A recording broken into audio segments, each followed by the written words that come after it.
Hello guys, तो स्वागत है आप लोगों का हेलगोड की एक और नई वीडियो के अंदर। वीडियो को शुरू करने से पहले मैं आप लोगों को एक बहुत ही ज्यादा कमाल के चैनल के बारे में बताना चाहता हूं, जिसका नाम है डोंकवार्स, जिसके ऊपर आप लोगों को काफी सारे अलग अलग और कमाल कमाल के नॉवेल्स मिलने वाले हैं। अभी के लिए उसके ऊपर एक नॉवल चल रहा है जिसमें गॉड के दो बेटों की कहानी बताई गई है कि कैसे एक बेटा बुराई को अपनाते हुए डेविल बन गया और दूसरे बेटे ने अपने भाई को बचाने के लिए एंजल लॉर्ड बन के जन्म लिया। अगर आप इस कहानी का मजा उठाना चाहते हैं तो इसका लिंक आपको नीचे डिस्क्रिप्शन और कमेंट बॉक्स में मिल जाएगा। और हाँ, जरूर से उस चैनल को सब्सक्राइब भी कर लेना, क्योंकि फ्यूचर में उसके ऊपर और भी काफी सारे कमाल के नॉवेल्स आने वाले हैं। और अगर आप किसी स्पेसिफिक नॉवेल को हिंदी में पढ़ना चाहते हैं तो उसके बारे में भी जरूर से बता देना। तो चलिए अब बढ़ते हैं अपनी मेन वीडियो की तरफ। तो जैसा कि हमने लास्ट एपिसोड में देखा था, ऐसा तजू ने अपने सभी डिसेबल्स के साथ मिलकर आंट कियान को पकड़ लिया था, पर आंट कियान को कंट्रोल कर रहा था ड्रैगन स्टाफ का तीसरा हिस्सा, जो कि अपने बाकी के दोनों हिस्सों की तरह ऐसा तजू के खिलाफ जाकर उनके ऊपर अटैक करने की कोशिश करता है। लेकिन ऐसा तजू ने वहाँ पे उसके अटैक को रोककर उसकी अकल ठिकाने लगाते हुए वहाँ पे उसके पास को पूरी तरह से रिकवर कर दिया था। ये देखा तो वो भी ऐसा तजू को एक्नॉलेज करते हुए उनके सामने झुक गया था।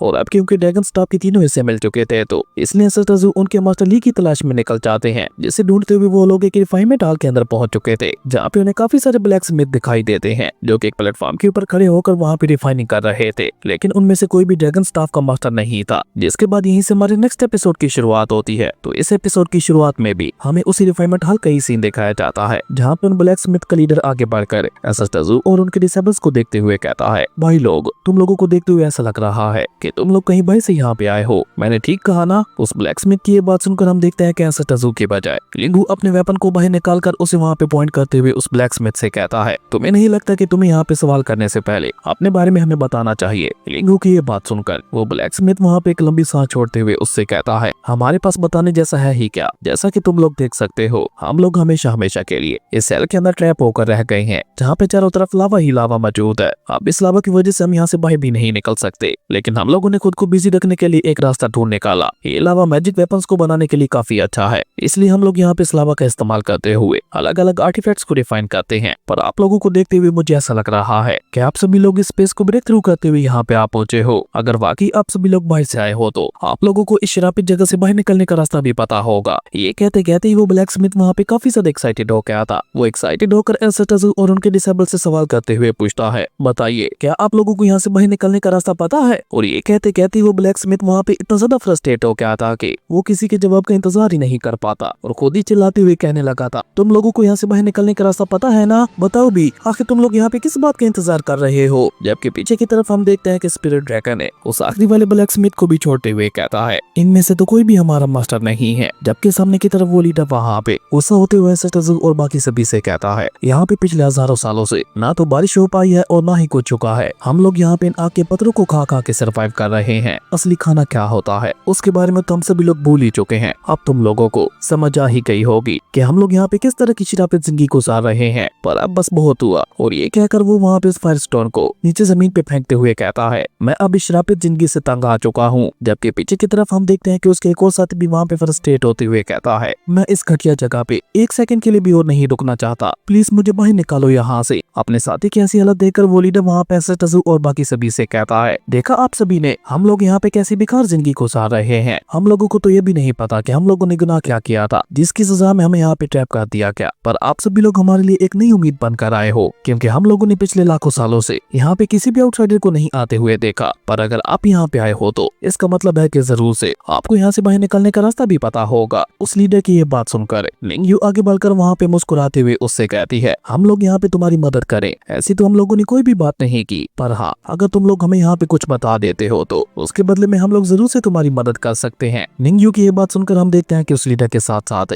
बाकी सभी लोग भी वहाँ पे काफी ज्यादा खुश हो जाते हैं। और वो लीडर तो जल्दी से वहाँ पे एक्साइटेड होकर निंगयू से कहता है, क्या चाहिए तुम लोगों को? बस एक बार बताओ मुझे। हम लोग पिछले लाखों सालों से यहाँ पे रहते हुए आ रहे हैं और इस बीते समय में हम लोगों ने काफी सारे मैजिकल आर्टिफैक्ट्स क्रिएट किए। बताओ मुझे, तुम लोगों को कौन सा आर्टिफैक्ट चाहिए? मैजिकल आर्टिफैक्ट को सुनकर निंगयू वहाँ पे मुस्कुराते हुए उससे कहती है, मैजिकल आर्टिफैक्ट? किसने कहा कि हमें मैजिकल आर्टिफैक्ट चाहिए? हम लोग तो बस तुमसे कुछ पूछना चाहते हैं, क्या तुम लोग यहाँ पे टैलेंट सेट के किसी डिसेबल के बारे में जानते हो? अब ये सुनकर उन सभी ब्लैक स्मिथ्स को वहाँ पे एक बहुत बड़ा झटका लगता है। जबकि दूर कहीं टैलेंट सेट का नाम सुनकर एक मोस्टर भी वहाँ पे जाग गया था, जो कि दिखने से काफी ज्यादा गुस्से में दिखाई दे रहा था। जबकि सामने की तरफ हम देखते हैं कि वो ब्लैक स्मिथ भी वहाँ पे सीरियस होते हुए निंगयू से कहता है, प्लीज ये मत कहना कि तुम सभी लोग टैलेंट सेट से बिलोंग करते हो। उस ब्लैक स्मिथ की ये बात सुनकर हम देखते हैं कि ल्यूजियन वहाँ पे मुस्कुराते हुए कहता है, मुझे लगता है कि यहाँ पे टियान लेंसेट पहले से ही काफी ज्यादा फेमस है, जो इस जैसे मामूली से ब्लैक स्मिथ ने भी हमें पहचान लिया। लेकिन चलो कोई बात नहीं, आज हम लोग यहाँ पे मिलकर टियान लेंसेट का नाम और भी ज्यादा रोशन कर देते हैं। लियो जियान की ये सारी बातें सुनकर सामने की तरफ हम देखते हैं कि अचानक से वो ब्लैक स्मिथ वहाँ पे काफी ज्यादा गुस्सा हो चुका था। वो गुस्से से वहाँ पे अपना स्पेशल ऑर्डर रिलीज करते हुए कहता है, बहुत अच्छे, जो तुम लोग खुद ही यहाँ पे मरने के लिए चले आए। सच कहूँ तो मुझे यहाँ से निकलने की उतनी ज्यादा खुशी नहीं होती जितनी तुम टियान लेंसेट के डिसेबल्स को देखकर हो रही है। आज मैं यहाँ पे तुम सभी को अपने हाथों से मारकर अपनी बरसों पुरानी दुश्मनी का बदला लूंगा। और ये कहकर वो वहाँ पे लावा के अंदर से एक फ्लेम शॉट को बाहर निकालते हुए कहता है, मैंने अपना ये गुस्सा पिछले हजारों लाखों सालों से दबा रखा था, सिर्फ और सिर्फ इसी दिन के लिए। आज तुम सभी लोग यहाँ पे मेरे गुस्से का मजा चखोगे। अगर तुम्हारा घटिया टियान लेंसेट ना होता तो हम लोग कभी भी यहाँ पे इस तरह से ट्रैप नहीं रहते। तुम्हारे टियान लेंसेट की वजह से हम लोगों की पूरी जिंदगी बर्बाद हो गई, इसलिए इसका बदला तो आज मैं तुम लोगों से लेकर रहूंगा। अगर मैंने आज यहाँ पे तुम सभी को मिट्टी में ना मिला दिया तो मैं भी दिल्ली जनरी ब्लैक स्मिथ टियान नहीं। हालांकि वो ब्लैक स्मिथ वहाँ पे अपने गुस्से को बिल्डअप तो काफी ज्यादा कर रहा था, लेकिन ऐसा टजू और उनके डिसेबल्स के ऊपर तो उसके गुस्से का कोई भी असर नहीं हो पा रहा था। इवन हम देखते हैं कि वो सभी लोग तो वहाँ पे अपने आप में ही मगन दिखाई दे रहे थे। तभी मिचू वहाँ पे बुरा समूह बनाते हुए कहती है, तुम कितने ज्यादा कमजोर हो। मुझे तो लगा था कि यहाँ पे थोड़ा बहुत मजा आएगा, पर ये जगह तो बहुत ही ज्यादा बोरिंग निकली। मिचू की ये बात सुनकर हम देखते हैं कि निंग्यू वहाँ पे मुस्कुराते हुए उससे कहती है, चिंता मत करो, इन सभी को तो मैं यहाँ पे अकेले ही संभाल लूंगी। और ये कहते हुए निंग्यू भी वहाँ पे अपना स्पेशल ऑर्डर रिलीज कर देती है, जो देखकर वो ब्लैक स्मिथ भी वहाँ पे अपने साथियों को इशारा करते हुए कहता है, चलो एक साथ मिलकर इसके ऊपर हमला करते हैं। जिस पे उसके बाकी के सभी साथी भी हाँ में अपना सर हिला देते हैं। और उसके बाद वो सभी लोग वहाँ पे बहुत ही तेजी के साथ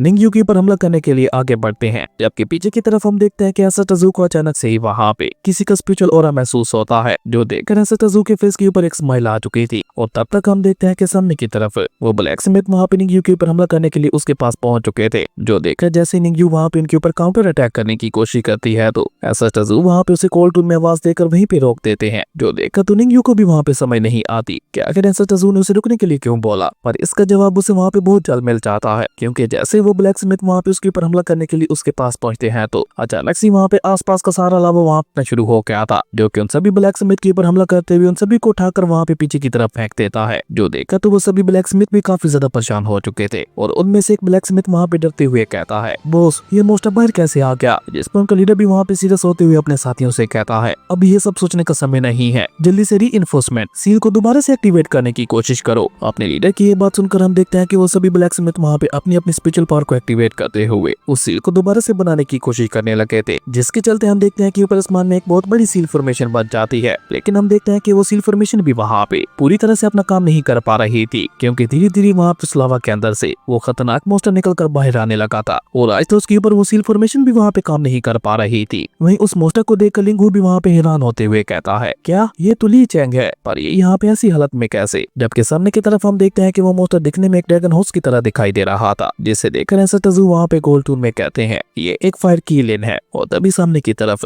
वो खतरनाक मोस्टर वहाँ पे एक जोरदार दहाड़ मारता है, जिसकी दहाड़ में इतना ज्यादा ओरा प्रेशर था कि उसके ऊपर बनी हुई सील फॉर्मेशन खुद ब खुद ही वहाँ पे डिस्ट्रॉय हो जाती है। जिसके बाद वो वहाँ पे आजाद होते हुए अपने सामने वाली सील फॉर्मेशन के ऊपर भी अटैक करते हुए उसे वहाँ पे डिस्ट्रॉय कर देता है। फायर कीलिन के ऐसे खतरनाक रूप को देखकर तो वो सभी ब्लैक स्मिथ बेचारे वहाँ पे बहुत ही बुरी तरह से घबरा गए थे। लेकिन वहाँ उनमें से कोई कुछ सो या समय पाता, उससे पहले फायर कीलिन वहाँ पे इनके ऊपर अटैक कर चुका था, जिसके चलते तो हम देखते हैं कि वहाँ पे चारों तरफ काफी ज्यादा पावरफुल एनर्जी ब्लास्ट होने लगे थे। पर वो एनर्जी ब्लास्ट वहाँ पे ऐसा टजू या उनके डिसेबल्स को चोट पहुंचा पाते, उससे पहले ऐसा टजू का डिवाइन सुप्रीम प्रोटेक्टिव बैरियर वहाँ पे एक्टिवेट हो गया था, जिसके साथ टकराकर वो फ्लेम लावा खुद ब खुद ही वहाँ पे खत्म होता जा रहा था। जबकि सामने की तरफ हम देखते हैं कि वो फायर कीलिन वहाँ पे इतना ज्यादा गुस्से पे था कि वो उन सभी ब्लैक स्मिथ्स को अपने पंजों के नीचे देकर ही मार डालता है। और ये खतरनाक नजारा देखकर तो ऐसा टजू को छोड़कर बाकी सभी लोग वहाँ पे काफी ज्यादा हैरान दिखाई दे रहे थे। और तभी वो फायर कीलिन वहाँ पे ऐसा टजू और बाकी सभी की तरफ मुड़ते हुए उनसे कहता है, तुम सभी लोगों की हिम्मत भी कैसे हुई मुझे डूम्सडे फायर के अंदर सील करने की। अब अपने मास्टर की ये बात सुनकर हम देखते हैं कि फ्लाइंग ड्रैगन स्टाफ के तीनों हिस्से वहाँ पे अपने मास्टर को समझाने की कोशिश करते हुए उससे कहते हैं, मास्टर ये आप आखिर क्या कह रहे हैं, हम भला यहाँ पे आपको सील क्यों करेंगे। और ये कहकर वो तीनों वहाँ पे आगे बढ़कर अपने मास्टर के पास जाते हुए उनसे कहते हैं, मास्टर ये हम हैं फ्लाइंग ड्रैगन स्टाफ के तीनों हिस्से। पर जैसे वो तीनों वहाँ पे फायर कीलिन के पास पहुंचते हैं तो फायर कीलिन वहाँ पे एक जोरदार दहाड़ मारते हुए उन तीनों को वहाँ पे खुद से दूर फेंक देता है। और उन्हें दूर करने के बाद वो वहाँ पे चिल्लाते हुए उन तीनों से कहता है, ज्यादा भोले मत बनो, मैं तुम लोगों को अच्छी तरह से जानता हूँ। मैंने ही तुम लोगों को अलग अलग हिस्सों में डिवाइड करके स्क्वायर एलम के अंदर फेंका था, क्योंकि भाई तुम लोगों की जान को खतरा था। पर तुम तीनों इतने ज्यादा कमीने निकले के तुम तीनों मिलकर मेरे खिलाफ ही प्लानिंग करने लगे, सिर्फ इसलिए क्योंकि तुम लोगों को ये जगह पसंद नहीं आई थी। इसलिए तुम लोग मुझे यहाँ अपनी मास्टर को यहाँ पे सील करने चले थे। मैं यहाँ पे तुम लोगों को नहीं छोड़ने वाला। अपने मास्टर की ये बात सुनकर हम देखते हैं कि वो तीनों भी वहाँ पे चौंकते हुए कहते हैं, लगता है हमारे मास्टर पागल हो गए हैं। जो सुनकर तो फायर किलर वहाँ पे और ज्यादा गुस्सा होते हुए उन तीनों से कहता है, आज मैं यहाँ पे तुम तीनों एहसान फरामोशों को उनकी औकात दिखाने वाला हूँ। तुम तीनों का तो मर जाना ही बेहतर था, पर कोई बात नहीं, आज मैं खुद यहाँ पे तुम लोगों को अपने हाथों से मारूंगा। और ये कहकर फायर किलर गुस्से से वहाँ पे दहाड़ मारते हुए एक बार फिर से उनके ऊपर अटैक करने के लिए रेडी हो चुका था। जो देखकर तो हम देखते हैं कि पीछे की तरफ अब धीरे धीरे एंसेस्टर को भी गुस्सा आने लगा था। वो अचानक से वहाँ पे गुस्सा होते हुए अपने हाथ को मूव करते हैं, लेकिन उससे पहले ड्रैगन स्टाफ के तीनों हिस्से वहाँ पे एंसेस्टर के पास आकर उनसे माफी मांगते हुए कहते हैं, एंसेस्टर प्लीज हमारे मास्टर को माफ कर दीजिए। मुझे लगता है वो अभी अपने कंट्रोल में नहीं है, इसलिए वो यहाँ पे ऐसी बैकी बैकी बातें कर रहे हैं। प्लीज एक बार उन्हें हमारे लिए माफ कर दीजिए। लेकिन अभी वो तीनों वहाँ पे एंसेस्टर से ये सब कह ही रहे थे कि तभी हम देखते हैं कि पीछे की तरफ से फायर किलर ने वहाँ पे उन तीनों के पास आते हुए उन तीनों को उठाकर वहाँ पे पीछे की तरफ पटक दिया था और खुद वहाँ पे एंसेस्टर के ऊपर हमला करने के लिए आगे बढ़ने की कोशिश करने लगा था। जो देखकर एंसेस्टर वहाँ पे अपनी डिवाइन सुप्रीम एनर्जी का इस्तेमाल करते हुए अपने हाथ को एक हल्का सा झटका देते हैं और ऐसा होते ही वहाँ पे सामने की तरफ एक जेंट सुप्रीम हैंड आकर सीधा उस फायर किलर के साथ टकरा गया था। जो कि जैसे वहाँ पे उस फायर किलर को लगता है तो वो उड़ते हुए वहाँ से काफी पीछे जा गिरता है। जो देखकर तो फ्लाइंग ड्रैगन स्टाफ के तीनों हिस्से वहाँ पे अपने मास्टर के लिए काफी ज्यादा परेशान दिखाई दे रहे थे। जबकि हम देखते हैं कि एंसेस्टर का एक थप्पड़ खाने के बाद ही उनके मास्टर की अकल भी वहाँ पे ठिकाने आ चुकी थी। तभी फ्लाइंग ड्रैगन स्टाफ के तीनों हिस्से वहाँ पे जल्दी से उस फायर किलर के पास जाते हुए कहते हैं, शुक्र है मास्टर ठीक है। और ये कहकर वो तीनों जल्दी से वहाँ पे एंसेस्टर का शुक्रिया अदा करते हुए उनसे कहते हैं, शुक्रिया एंसेस्टर, आपने अपने अटैक को होल्ड बैक किया। असल में फ्लाइंग ड्रैगन स्टाफ के उन तीनों हिस्सों को भी वहाँ पे पता था कि अगर एंसेस्टर अपने अटैक को होल्ड बैक नहीं करते तो अब तक उनके मास्टर का खेल वहाँ पे खत्म हो चुका होता। जबकि जैसे उनका मास्टर वहाँ पे उन तीनों को किसी और को एंसेस्टर कहते हुए सुनता है तो वो भी अपनी जगह पे खड़ा होकर उन तीनों से कहता है, तुम तीनों ने मेरे जिंदा होने के बावजूद भी मेरी एब्सेंस में किसी और को अपने एंसेस्टर बना लिया। अपने मास्टर की ये बात सुनकर वो तीनों वहाँ पे खुश होते हुए कहते हैं, मास्टर आपको सब कुछ याद आ गया। और ये कहकर वो तीनों पलट कर एक बार फिर से वहाँ पे एंसेस्टर की तारीफ करते हुए कहते हैं, एंसेस्टर आप वाकई कमाल के हैं, आपके सिर्फ एक थप्पड़ ने ही मास्टर को दोबारा होश में ला दिया। तभी उनके मास्टर की नजर भी वहाँ पे एंसेस्टर यांग के ऊपर पड़ती है, जिन्हें देखकर वो वहाँ पे उनकी बॉडी से निकलने वाले ऑरा को देखकर हैरान होते हुए कहता है, कौन हो तुम? और तुम्हारी बॉडी से टियान सेट का ऑरा कैसे निकल पा रहा है? रुको एक मिनट, ये टियान सेट का ऑरा नहीं है बल्कि तुम ही टियान सेट हो। पर तुम मास्टर जूजियन की तरह उतने ज्यादा स्ट्रॉन्ग दिखाई नहीं दे रहे, लेकिन तुम हो कौन? मैंने आज से पहले तो तुम्हें कभी भी टियान सेट के अंदर नहीं देखा, बताओ मुझे आखिर असल में हो कौन तुम? और ये कहकर वो वहाँ पे गुस्से से एक जोरदार दहाड़ मारता है। जो देखकर लिंगू भी वहाँ पे अपना ब्लडी ऑरा रिलीज करते हुए उसे वहाँ पे खुद से दूर कर देता है। ली चिंग जुबान संभाल के बात करो, ये टियान सेट के नए लॉर्ड एंसेस्टर जू यांग है। लिंगू की ये बात सुनकर तो हम देखते हैं कि बेचारे ली चिंग को वहाँ पे एक बहुत बड़ा झटका लगता है। सबसे पहले तो वो वहाँ पे लिंगू को देखकर हैरान होते हुए कहता है, ब्रदर लिंगू क्या ये आप हो? और ये आप क्या कह रहे हैं? क्या ये पर्सन वाकई टियान सेट का नया लॉर्ड है? अगर ऐसा है तो हमारे पिछले टियान सेट के मास्टर जूजियन का क्या हुआ और बाकी के सभी मास्टर और डिसेबल्स कहाँ गए? जिस पे ब्रदर लिंगू उससे वहाँ पे जवाब देते हुए बताता है, असल में हमारे पिछले मास्टर जूजियन ने ही एंसेस्टर जू को हमारे टियान सेट का नया लॉर्ड बनाया था और अब टियान सेट एक नया रूप ले चुका है जो कि पिछले वाले से भी ज्यादा पावरफुल है, सिर्फ और सिर्फ एंसेस्टर जू की वजह से। लिंगू की ये बात सुनकर हम देखते हैं कि बेचारा ली चिंग वहाँ पे एक बार फिर से हैरान होते हुए कहता है, नया टियान सेट ये सब कब और कैसे हुआ? अपने मास्टर की ये बात सुनकर हम देखते हैं कि फ्लाइंग ड्रैगन उसे वहाँ पे जवाब देते हुए बताता है, मास्टर नया टियान सेट पुराने टियान सेट की स्पीड को ही कैरी करते हुए आगे बढ़ रहा है और यकीन मानिए ये पुराने वाले से बहुत ज्यादा कमाल का है। पुराने वाले टियान सेट को तोड़ने के लिए काफी सारे लूप होल्स थे,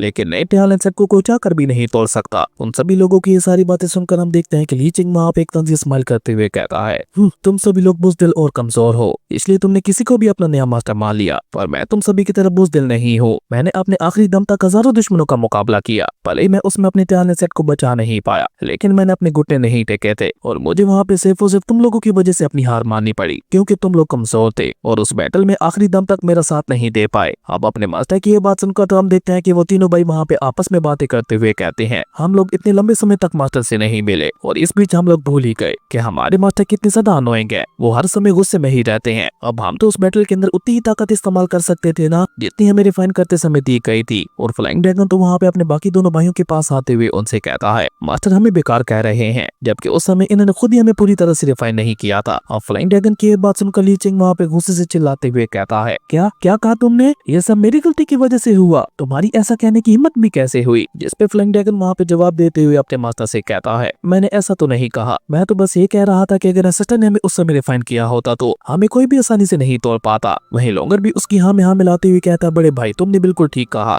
ऐसा तजू की तो एक फिंगर ही काफी थी हमें एक डिवाइन पैरामोडियल स्पिरिचुअल वेपन में ट्रांसफॉर्म करने के लिए। और तभी स्पिरिट ड्रैगन भी वहाँ पे आगे बढ़ते हुए अपने मास्टर से कहता है, मास्टर प्लीज पूरा मत पानिएगा, पर आप रिफाइनिंग के मामले में ऐसा तजू के आसपास भी नहीं है। अपने चेलों की ये बात सुनकर ली चेंग वहाँ पे गुस्सा होते हुए ऐसा तजू से कहता है, ओ तो तुम भी रिफाइनिंग जानते हो, पर मास्टर जूजियन की तरह तुम उतने ज्यादा कैपेबल नहीं होगे, शायद तुम्हें नहीं पता। मास्टर जूजियन एक आम पत्थर को भी सोने में बदल सकते थे, पर चलो कोई बात नहीं, मैं तुम्हें भी एक बार टेस्ट करके देख ही लेता हूँ, दिखाओ मुझे तुम क्या कर सकते हो, और तुम में आखिर ऐसी क्या खास बात है जो मास्टर जूजियन ने तुम्हें हमारे टैलेंट सेट का नया लॉर्ड बनाया। हालांकि नया लॉर्ड बनने का हक तो मेरा था। ली चेंग की ये बात सुनकर हम देखते हैं कि ऐसा तजू उसे वहाँ पे कोल्टून में जवाब देते हुए कहती है, मैं रिफाइनिंग नहीं जानता। जिस पे ली चेंग वहाँ पे गुस्सा होते हुए ऐसा तजू से कहता है कि ये ड्रामे बंद करो, और ये कहकर वो अपनी फ्लेम एनर्जी को इकट्ठा करते हुए ऐसा तजू के ऊपर एक बहुत ही ज्यादा खतरनाक हमला कर देता है, जो कि ऐसा तजू के सामने आकर खुद ब खुद ही वहाँ पे रुक गया था। जो देखकर ऐसा तजू वहाँ पे कोल्टून में उससे कहते हैं, मैं रिफाइनिंग नहीं जानता, पर मैं तुम्हें जरूर से रिफाइन कर सकता हूँ। और ये कहकर ऐसा तजू वहाँ पे अपनी डिवाइन सुप्रीम एनर्जी का इस्तेमाल करते हुए उसी की फ्लेम को वहाँ पे रिफाइन करना शुरू कर देते हैं। जो देखकर तो ली चेंग वहाँ पे जोर जोर से हंसने लगा था, और हंसते हुए ऐसा तजू से कहने लगा था, तुम काफी ज्यादा एरोगेंट हो, पर तुम यहाँ पे मेरी गोल्डन फ्लेम का इस्तेमाल करते हुए मेरी ही बॉडी को रिफाइन करना चाहते हो। सपने देखो, क्योंकि ऐसा कभी भी नहीं होने वाला। और ये कहकर वो दोबारा वहाँ पे अपनी गोल्डन फ्लेम का इस्तेमाल करते हुए ऐसा तजू के ऊपर अटैक करने की कोशिश करता है, लेकिन तब तक हम देखते हैं कि ऐसा तजू वहाँ पे उसकी गोल्डन फ्लेम को पूरी तरह से अपने कंट्रोल में कर चुके थे। ये देखकर तो बेचारे ली चेंग को वहाँ पे कुछ समझ ही नहीं आ पाता कि अभी अभी यहाँ पे हुआ क्या, और वो वहाँ पे कुछ सो या समय पाता। उससे पहले ऐसा तजू वहाँ पे गोल्डन फ्लेम का इस्तेमाल करते हुए उसकी बॉडी को रिफाइन करने लगे थे। जो देखकर वो वहाँ पे हैरान होते हुए कहने लगा था, ये मेरी गोल्डन फ्लेम के साथ क्या हो रहा है, अचानक से मेरी ये गोल्डन फ्लेम डिवाइन फ्लेम में ट्रांसफॉर्म कैसे हो गई। और ये कहकर वो वहाँ पे ऐसा तजू की तरफ देखकर चिल्लाते हुए कहने लगा था, क्या किया तुमने मेरे साथ, और तुमने अचानक से मेरी फ्लेम के नेचर को कैसे चेंज कर दिया, ये तो लॉजिकली भी इम्पॉसिबल है, इवन मास्टर जूजियन भी ऐसा कुछ नहीं कर सकते थे। जिस पे ऐसा तजू उसे वहाँ पे कोल्टून में जवाब देते हुए बताते हैं कि गोल्डन फ्लेम और डिवाइन फ्लेम दोनों एक दूसरे के ऑपोजिट काम करती हैं, पर अगर इन दोनों फ्लेम्स को एक दूसरे के सामने ला के खड़ा कर दिया जाए तो ये दोनों ही एक दूसरे को डिवोर करना शुरू कर देती हैं, जिससे जन्म लेती है एक और नई फ्लेम जिसे हुआंग टियान फ्लेम कहते हैं, जो कि रिफाइनिंग के लिए सबसे ज्यादा कैपेबल मानी जाती है। रिफाइनिंग के मामले में कोई भी फ्लेम हुआंग टियान फ्लेम का मुकाबला नहीं कर सकती। और ये कहकर ऐसा तजू वहाँ पे हुआंग टियान फ्लेम का इस्तेमाल करते हुए फायर कीलिंग की बॉडी को रिफाइन करने लगे थे। जो देखकर ली चेंग वहाँ पे चिल्लाते हुए ऐसा तजू से कहता है, तो दिखा दी ना तुमने अपनी औकात, तुम यहाँ पे अपनी पास का नाजायज फायदा उठाते हुए मुझे यहाँ पे टॉर्चर करने की कोशिश कर रहे हो, लेकिन ये मत सोचना कि मैं तुम्हारे इस टॉर्चर के चलते इतनी आसानी के साथ हार मान लूंगा। आज तक जितना ज्यादा दर्द मैंने सहा है उसके मुकाबले में तो ये दर्द कुछ भी नहीं है, और वैसे भी मैं एक फायर कीलर हूँ, और अगर मैं एक फ्लेम से ही टॉर्चर हो जाता हूँ तो फिर तो मेरे ऊपर लानत है। ली चेंग की ये बात सुनकर हम देखते हैं कि ऐसा तजू वहाँ पे कोल्टून में उससे कहते हैं, क्या कहा, मैं तुम्हें टॉर्चर करूंगा, मैं क्या तुम्हें इतना ज्यादा बोरिंग इंसान लगता हूँ। और ये कहकर ऐसा तजू वहाँ पे उसकी बॉडी को रिफाइन करते हुए उसे नीचे जमीन पे ले आते हैं, जहाँ नीचे जमीन पे आते ही ली चेंग दोबारा अपनी जगह पे खड़ा होते हुए ऐसा तजू से कहता है, तो तुम क्या बस इतना ही कर सकते थे। लेकिन ऐसा कहते कहते ही अचानक से उसे वहाँ पे एहसास होता है कि उसकी बॉडी गोल्डन एनर्जी के साथ वहाँ पे ग्लो कर रही है, और उसकी बॉडी के अंदर मौजूद सारे जख्म खुद ब खुद ही बढ़ते जा रहे हैं। जो देखकर बेचारा ली चेंग वहाँ पे हैरान होते हुए कहता है, ये क्या हो रहा है, और मेरे ये जख्म खुद ब खुद कैसे बढ़ते जा रहे हैं। और ये कहते कहते ली चेंग वहाँ पे दोबारा अपनी असली ह्यूमन फॉर्म में आने लगा था, जहाँ पे वो सिर्फ ह्यूमन फॉर्म में ही नहीं आता बल्कि उसकी ओरिजिन पावर भी दोबारा से रिकवर होने लगी थी। जो देखा तो वो खुद भी वहाँ पे हैरान होते हुए कहते हैं, क्या मेरी स्पिरिचुअल पावर पूरी तरह से रिकवर हो गई, जो काम मैं पिछले लाखों सालों से नहीं कर पाया वो काम तुमने अपने सिर्फ एक ही मूव के साथ कर दिया, मानना पड़ेगा वाकई तुम्हें कुछ खास बात तो है। वाकई मास्टर जूजियन ने टैलेंट सेट की लेगेसी को मजबूत हाथों में सौंपा है। और ये कहकर वो वहाँ पे इमोशनल होते हुए कहता है, अब मैं भी खुशी खुशी तुम्हें एक्नॉलेज कर सकता हूँ, और उसी के साथ साथ अब मैं सुकून की सांस भी ले सकता हूँ, क्योंकि अब टैलेंट सेट की जिम्मेदारी किसी और के कंधों पे है। काश मैं टैलेंट सेट के बाकी सभी डिसेबल्स को भी इस सब के बारे में बता पाता। ली चेंग की ये बात सुनकर हम देखते हैं कि लिंगू वहाँ पे चौंकते हुए उससे कहता है, क्या तुम बाकी सभी के बारे में जानते हो कि वो सभी कहाँ पे हैं? जिस पे ली चेंग वहाँ पे जवाब देते हुए कहता है कि हाँ मैं जानता हूँ कि वो सभी लोग कहाँ हैं, लेकिन मैं पहले ही बता दूं कि उन सभी को बचा पाना तुम्हारे लिए इतना ज्यादा भी आसान नहीं होने वाला। जिस पे ऐसा तजू उसे वहाँ पे कोल्टून में जवाब देते हुए कहते हैं, मुझे आसान काम पसंद भी नहीं है, मैं तो जानबूझकर मुश्किल रास्ते चुनता हूँ। और ये कहते हुए ऐसा तजू अपना पाँव नीचे जमीन पे दे मारते हैं, और ऐसा होते ही हम देखते हैं कि ऐसा तजू की बॉडी से इतना ज्यादा पावरफुल स्पिरिचुअल ऑरा रिलीज होता है कि उसकी वजह से पूरा का पूरा रिफाइनमेंट हॉल वहाँ पे हिल के रह गया था। और इसी कमाल के सीन के साथ ही हमारा अमेजिंग एपिसोड यहीं पे खत्म हो गया था। अब नेक्स्ट एपिसोड से ये स्टोरी और भी ज्यादा इंटरेस्टिंग होने जा रही है, इसलिए मैं कोशिश करूंगा कि इसका अगला एपिसोड मैं कल ही एक्सप्लेन कर दूं। और हाँ, डोंगवर्स चैनल को सब्सक्राइब करना मत भूलना, क्योंकि उसके ऊपर आपको काफी ज्यादा कमाल के नावल्स पढ़ने को मिलने वाले हैं। तो चलिए मिलते हैं एक नई वीडियो के अंदर, तब तक के लिए बाय।